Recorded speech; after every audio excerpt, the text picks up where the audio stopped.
Welcome to Season 1 of The Chris Hanna Show, where we're going all in on how to improve your performance, your productivity, and your impact. Today's podcast is brought to you by my website, chrishanna.ca. There you're going to find blogs, ebooks, and coaching solutions on how to assist you with achieving your goals. You'll also find a description of some of my recent speaking topics that are currently offered. For all that and more, visit chrishanna.ca today.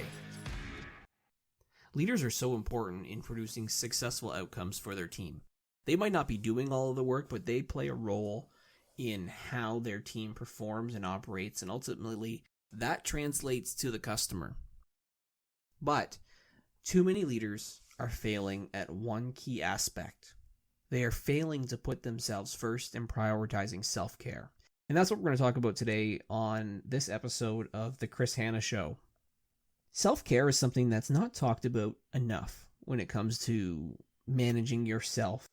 There are challenges that each of us face, and there's walls of resistance and pockets of adversity that we need to overcome in our both daily and our professional lives. But how one manages themselves through challenges that they face is vital in succeeding in life and in business. But in order to manage yourself effectively, you need to make sure that you are prioritizing self-care and doing the things that you need to do to make sure that you are both emotionally, mentally, and physically set up for success. There are more people in this world suffering from mental health issues, emotional distress, and physical pain than ever. There are 3 ways that I want to talk about today about how you can better manage yourself from the emotional, mental, and physical perspective. And it all comes down to making choices. So let's talk about the 3 ways to manage yourself emotionally, mentally, and physically. When it comes to putting yourself first, the important piece to remember is that you need to, 1, slow down. The world is moving so fast. More people are rushing from one task to the next. And for some, time never seems to be there. There's never enough time to focus on oneself. I've had so many conversations with people over the years, both as peers, both as employees, and leaders above me talk about how there's no time. They don't have time to focus on their own development. They don't have time to read a book. It's amazing, actually, how many people just don't read a book throughout the course of the year, or watch a self-improvement video, or just even meditate or take the time to really prioritize their own well-being. Regardless of how busy life gets, it's vital that everyone slows down and takes time for themselves. Find a moment where you can actually slow down, whether it's through things like meditation or going and taking a walk by yourself. Find the time. It's important that people decompress, and they have to do it in whatever way works best for them.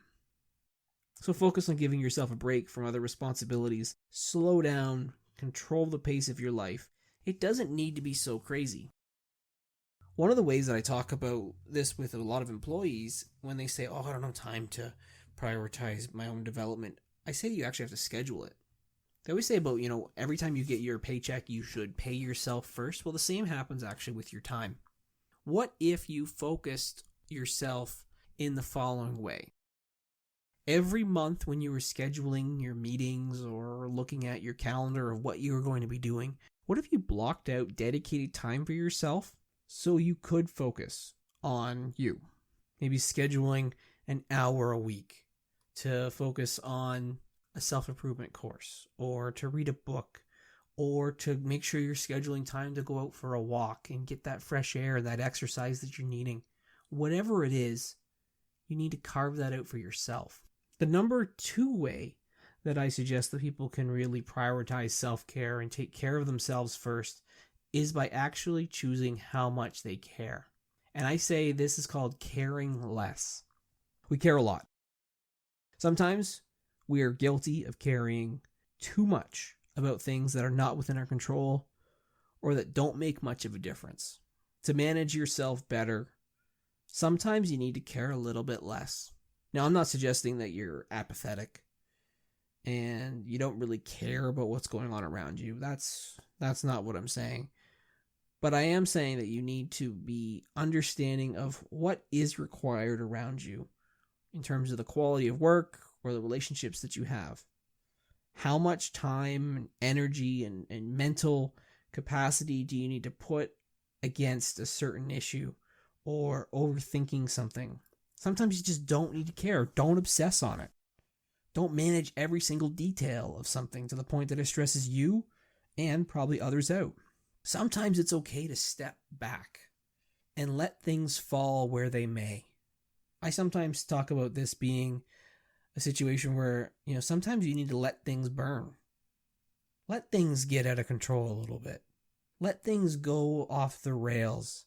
Ultimately, it comes down to looking what the task is and deciding, is this something that I can just let slip for a little bit because maybe this is just going to give me the mental break that I need or that my team needs? Or is this something we should even care about? Sometimes you'll find that it isn't something that's worth caring about, or it's not within your control. There are far too many people that I know who will focus on what other people are doing, or another team is doing or not doing, and it doesn't really directly affect them. So my answer is stop caring about it. Choose what you need to care about. And lastly, I think when it comes to caring less, is remember that sometimes good enough is really good enough. Don't try and get something to being 100% perfect when all you need to be is 70-80% done. What you think needs to happen and what the person maybe you're working for or doing something with is expecting can be completely different. Having such high expectations of yourself actually creates more stress and burden on you than you actually need. Dial back how much you care. If you can care less about something and still achieve the desired result, that's what matters. The third piece of advice I want to make sure to leave you with today to managing yourself emotionally, physically, and mentally better is that it's important to choose to be happy. Look, we only have so much time on this planet. There are 24 hours in the day, and depending on the person, we can choose to sleep for 5, 8, 10, 12 hours of the day. But another third of the day is tied up in working usually, leaving little time left to do the things that you really want to do. It can be so easy to slip into a state of negativity, being upset about everything that's going on wrong around you. With so little time left in your life, sometimes you just need to realize that you need to choose to be happy. Don't focus on the things that make you miserable or get you worked up. If you're around people who are always negative, you're also going to pick up those contagious habits and thoughts and be negative yourself. Many people don't realize this, but you really can control your own thoughts and actions, and ultimately the environment you are in by choosing what you want to believe, what you hear, what you see, and what you do. With the clock of life always running, why don't you choose to be happy? There are so many people who are miserable because they are living a life that they don't want to live, or they're working in a place that they absolutely hate, or in a role that's not best suited for their skills.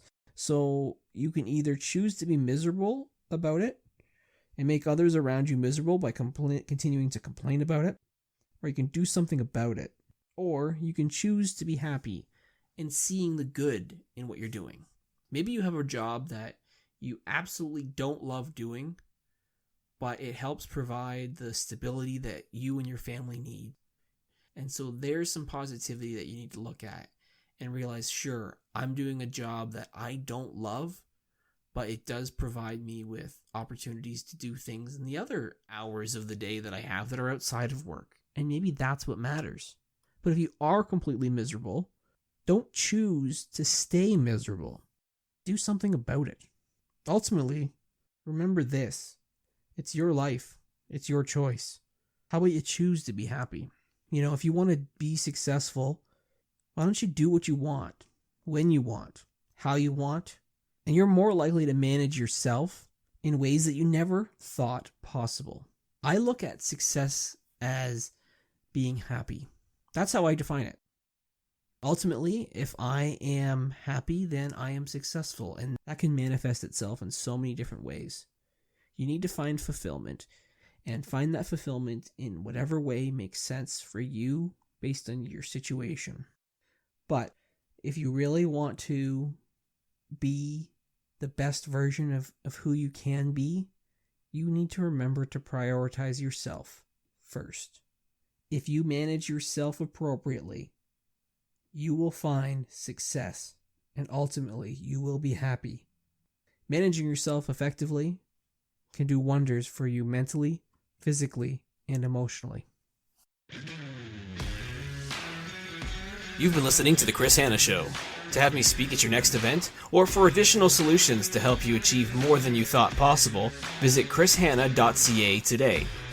For other solutions and resources designed to help companies and leaders rethink and evolve their approach to managing, be sure to check out evolvingmanagement.com. Lastly, please remember to subscribe and share to receive the latest episodes wherever you listen to your podcast. We look forward to connecting with you again soon for another episode of The Chris Hanna Show.